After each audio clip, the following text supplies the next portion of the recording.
Shalom, shalom, shalom. Selamat pagi masyarakat iman yang dikasihi oleh Tuhan. Hari ini kita bersyukur karena kebaikan Tuhan kita boleh menjalani satu hari yang baru. Dan kita percaya bahwa juga hari ini anugerah dan berkat Tuhan juga nyata dalam hidup kita.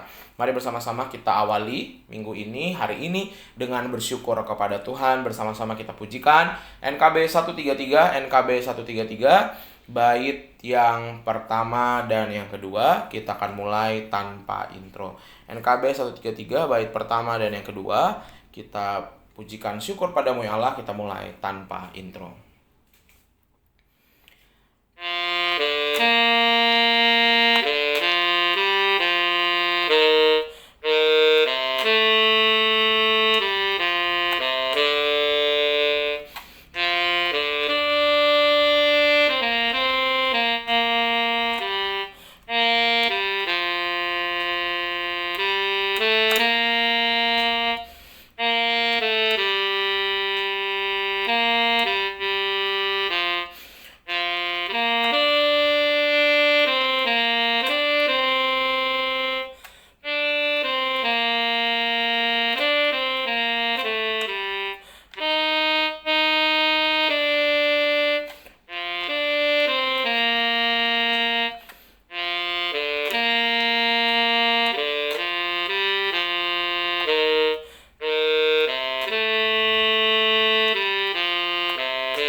Mari kita berdoa. Tuhan, kami bersyukur untuk kebaikan Tuhan dalam hidup kami. Kami percaya bahwa ketika Tuhan hadir, Tuhan menolong kami untuk melewati hal-hal yang tak mudah. Tuhan, kami mau bersyukur dan mengawalinya dengan firman-Mu, mampukan agar kami boleh mengerti dan memahami. Kami serahkan hanya dalam nama-Mu kami berdoa dan bersyukur. Amin. Bersama-sama kita pujikan ulangan 5 ayat 23 sampai 33. Ulangan 5 ayat 23 sampai 33. Ulangan 5 ayat 23 sampai 33, dengarkanlah sabda Tuhan. Ketika kamu mendengar suara dari tengah-tengah gelap gulita, sementara gunung itu menyala, maka kamu, yakni semua kepala sukumu dan para tua-tuamu mendekati aku, dan berkata, sesungguhnya Tuhan Allah kita telah memperlihatkan kepada kita kemuliaan dan kebesarannya, dan suaranya telah kita dengar dari tengah-tengah api. Pada hari ini telah kami lihat bahwa Allah berbicara dengan manusia, dan manusia itu tetap hidup. Tetapi sekarang mengapa kami harus mati? Sebab api yang besar ini akan menghanguskan kami. Apabila kami lebih lama lagi mendengar suara Tuhan, Allah kita, kami akan mati. Sebab makhluk manakah yang telah mendengar suara dari Allah yang hidup dan berbicara dari tengah-tengah api seperti kami dan tetap hidup?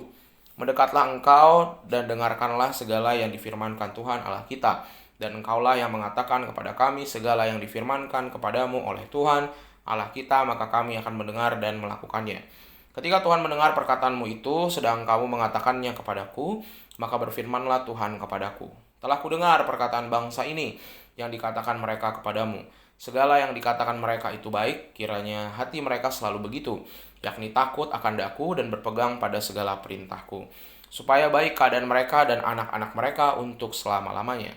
Pergilah, katakanlah kepada mereka, kembalilah ke kemahmu. Tetapi engkau berdirilah di sini bersama-sama dengan aku, maka aku hendak mengatakan kepadamu segenap perintah, yakni ketetapan dan peraturan yang harus kau ajarkan kepada mereka, supaya mereka melakukannya di negeri yang kuberikan kepada mereka untuk dimiliki.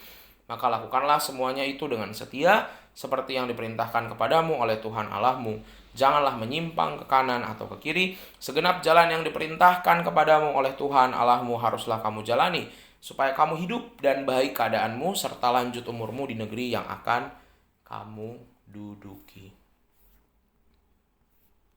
Bapak Ibu Saudara, tidak semua rasa takut itu salah.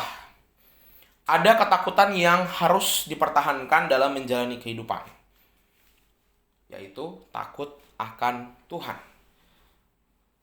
Bapak Musa mengingatkan bagaimana dia menjadi mediator antara bangsa Israel dengan Tuhan. Dan saat itu bangsa Israel ketakutan saat mendengar suara Tuhan Allah dari tengah-tengah gelap gulita di atas gunung. Gunung Sinai, gunung yang terlihat menyala dengan api yang besar. Mereka mengingat proses ketika 10 perintah Tuhan diberikan kepada mereka.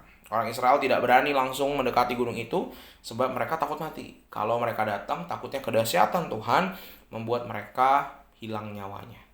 Karena itu mereka meminta udah Musa aja yang mendekat, mendengarkan janji dan perjanjian bersama dengan Tuhan dan melakukan apa yang disampaikan. Nah, dalam pandangan Tuhan ini baik. Ya, kenapa? Karena ketakutan seperti itu mengingatkan bahwa tadi manusia kamu punya kelemahan, mengingatkan bahwa ada perbedaan gap antara Allah dan manusia, bahwa Allah pencipta, kamu manusia, kamu harus sadar. Jangan egois, jangan ngerasa kamu tokoh utama, bahwa ada tokoh yang lebih besar. Menyadari kebesaran dan keagungan Tuhan, sehingga mereka patuh pada perintahnya. Dan ketakutan kepada Tuhan ini mereka lakukan dengan setia. Walaupun dalam perjalanannya juga kesetiaan itu tetap teruji, tetap ada yang menyimpang, ada yang coba-coba melakukan hal yang lain, mencoba-coba menyembah Allah lain, mencoba melakukan cara lain. Tetapi Musa tetap berdiri bersama dengan Tuhan, berdiri dengan firman-Nya, dan menjadi pengingat. Kalau mereka udah melenceng, ingat. Jadi dia menjadi, bisa dibilang menjadi polisinya umat untuk tetap melakukan kehendak Tuhan. Nah, Tuhan ingin umatnya itu bukan hanya gentar kepadanya, tetapi memiliki rasa takut yang benar kepada Tuhan. Dengan demikian, orang akan jadi melakukan segala perintah Tuhan. Nah, di sini takutnya itu bukan takut sampai memojok, menggigil sendirian, takut kalau dengar kata Tuhan, bukan. Tetapi bagaimana bisa dibilang lebih bicara soal respect, hormat kepada Tuhan. Hormat pada otoritas Tuhan, hormat pada anugerah Tuhan, hormat bahwa saya akan lakukan ini kalau saya sudah direstui dan diperintah Tuhan. Jadi Musa mengingatkan kepada umat bahwa tadi yang jadi wakil Tuhan itu bukan Musa, tapi perintah Tuhan. Jadi Tuhan, firman-Nya adalah wakil Tuhan di dunia. Kalau firman-Nya nggak kita lakukan, kalau wakil Allah aja kita tidak lakukan dengan setia, apalagi kalau kita bicara soal kita ingin mengikuti kehendak Tuhan, perintahnya aja kita lawan, sehingga itu jadi patokannya. Sehingga Bapak Saudara, kita sebagai anak-anak Tuhan seringkali tantangannya bahwa firman itu, aturan-aturan Tuhan kita jadi jauh, kita jadi nggak familiar, kita jadi tidak melakukan. Karena apa? Karena kadang-kadang yang lebih kita kedepankan ego kita.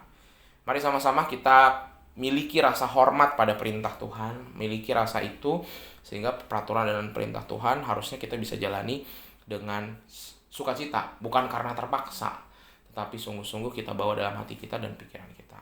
Tuhan mampukan kita. Amin. Mari kita berdoa. Tuhan, kami bersyukur di hidup ini kami belajar tentang anugerah-Mu, kami belajar tentang bagaimana seharusnya kami sebagai anak-anak Tuhan hidup seturut dengan kehendak Tuhan. Karena kami mau belajar hormat pada firman-Mu, kami tidak mau andalkan hanya keinginan daging kami, tapi biarlah kami menurut pada perintah-Mu. Kami serahkan kehidupan kami hari ini, hanya dalam nama-Mu kami berdoa dan bersyukur. Haleluya. Amin. Selamat pagi, Tuhan Yesus memberkati, tetap bersemangat.